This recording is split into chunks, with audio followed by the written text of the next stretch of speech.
Hello students, good morning to all of you, class 12th chemistry. So in the last lecture we have discussed about the electrochemical cell, both electrodes and the salt bridge.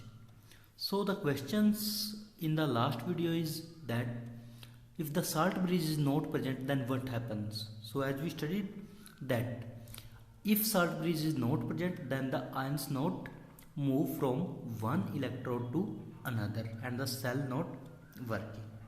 ठीक है, यानी कि क्या कहना चाहता है कि अगर साल्ट ब्रिज ना होता हमारे इलेक्ट्रोकेमिकल सेल के अंदर तो पॉजिटिव और नेगेटिव आयंस एक ही जगह पे इकट्ठे हो जाते और जो सेल था उसने काम कर देना बंद करना था। ठीक है, तो आयंस जब मूव करेंगे एक इलेक्ट्रोड से दूसरे में, यानी कि एक बीकर से दूसरे बीकर में, जहाँ पे दोनों जगह अलग अलग इलेक्ट्रोड्स और अलग अलग सॉल्यूशन थे, तब हमारा सेल वर्किंग में रहेगा। अब हम देखते हैं representations of a electrochemical cell.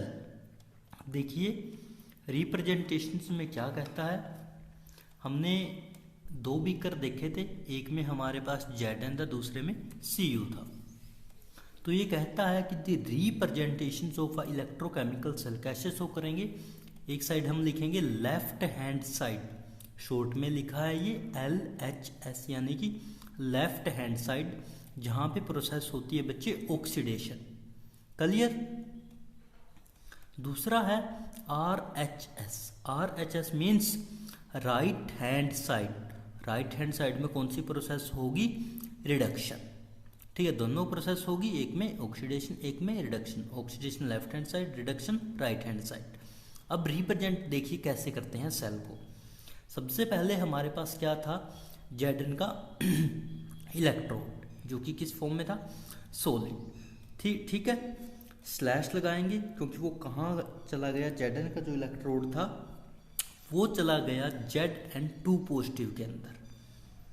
ठीक है, पहले उसकी फॉर्म देखिए कैसी है, S मीन्स है यहाँ पे सॉलिड, यहाँ पे लिख रखा है Zn2 प्लस एक्वस, यानी कि वो लिक्विड फॉर्म में आ गया। ठीक है, फिर लगाएंगे हम डबल स्लैश, यानी कि अब हमारा जो बीकर था वो चेंज हो गया, इलेक्ट्रोड दूसरे पे आ गए। Cu2 पॉजिटिव एक्वस, ये क्या है, Cu2 पॉजिटिव एक्वस फॉर्म में, स्लैश ये कहाँ से कहाँ चला गया, Cus, यानी कि कॉपर सॉलिड में। यानी कि जो चीज़ सॉलिड थी वो कन्वर्ट होगी एक्वस में, जो चीज़ एक्वस थी वो कन्वर्ट होगी सॉलिड में। स्लैश लगाते हैं जब हम चेंज करते हैं। तो ये क्या है बच्चे, ये है किसी भी सेल की normal representation, specially electrochemical cell. Is it clear. Next देखिए, अब इसने लिखा है कि Zn से जब Zn2 पॉजिटिव में गया है तो उसने इलेक्ट्रॉन्स को क्या कर दिया, लूज। जब इलेक्ट्रॉन्स लूज करते हैं तो वो किस सेल के अंदर होता है, ऑक्सीडेशन सेल के अंदर। फिर इधर लिखता है Cu2 पॉजिटिव से कहाँ चला गया, Cu में, यानी कि यहाँ पे दो इलेक्ट्रॉन्स की कमी थी, इसने दो इलेक्ट्रॉन एक्सेप्ट किए, जो डोनेट किए थे इसने, और ये कन्वर्ट हो गया Cu में। तो ये प्रोसेस होगी रिडक्शन। अब बीच में है डबल स्लैश, यानी कि डबल स्लैश का मतलब साल्ट ब्रिज। ठीक है, क्योंकि हम लोगों ने लास्ट टाइम डायग्राम में देखा था, इस डायग्राम में दोबारा देख लीजिए, ये क्या था हमारा साल्ट ब्रिज, जो आयंस को एक बीकर से दूसरे बीकर में ट्रांसफर कर रहा था, इधर से नेगेटिव इधर से पॉजिटिव।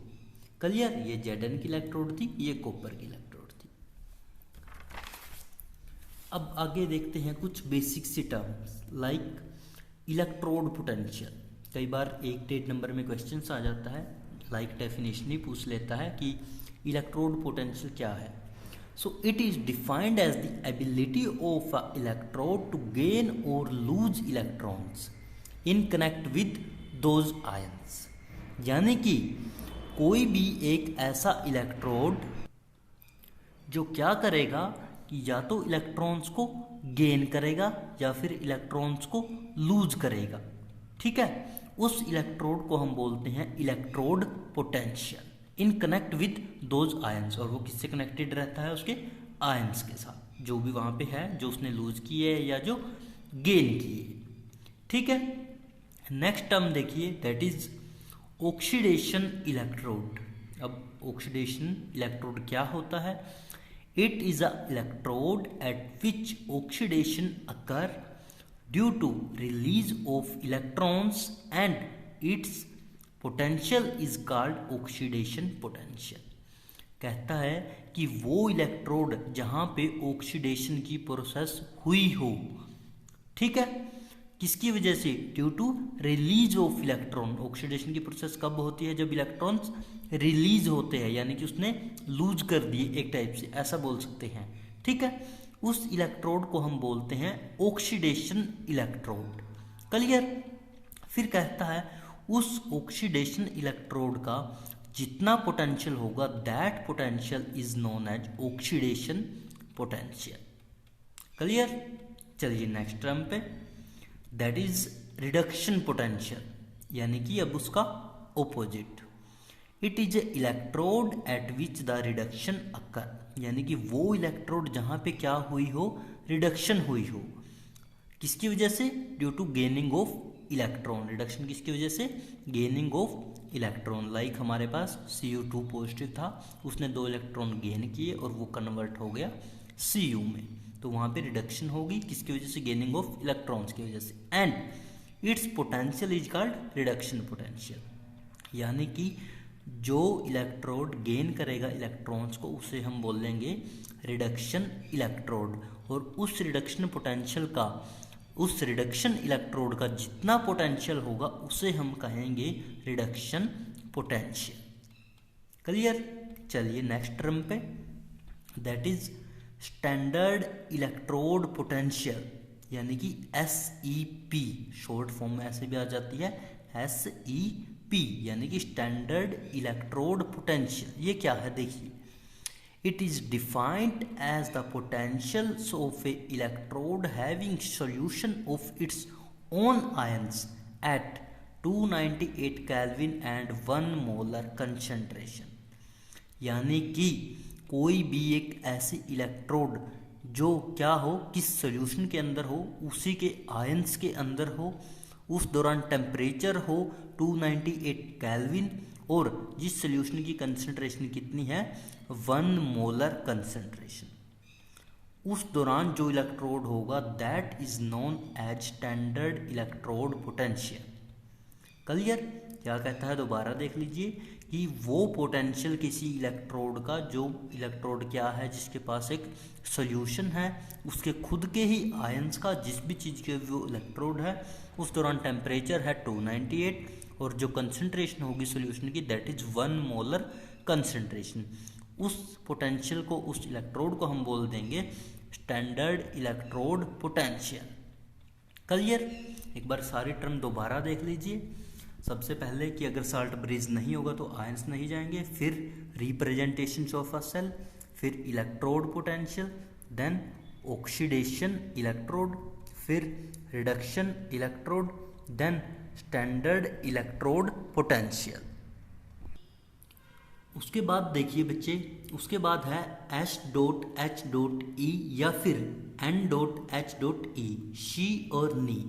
इनका क्या मतलब है? शी का मतलब है SHE, यानी कि स्टैंडर्ड हाइड्रोजन इलेक्ट्रोड, और NHE का मतलब है नॉर्मल हाइड्रोजन इलेक्ट्रोड।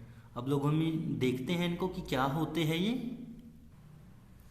देखिए बच्चे, आप इस डायग्राम को पहले, फिर हम इसकी थ्योरी देखते हैं। अब डायग्राम के अंदर आप लोगों को क्या दिख रहा है कि ये हमारे पास एक बीकर है, ठीक है।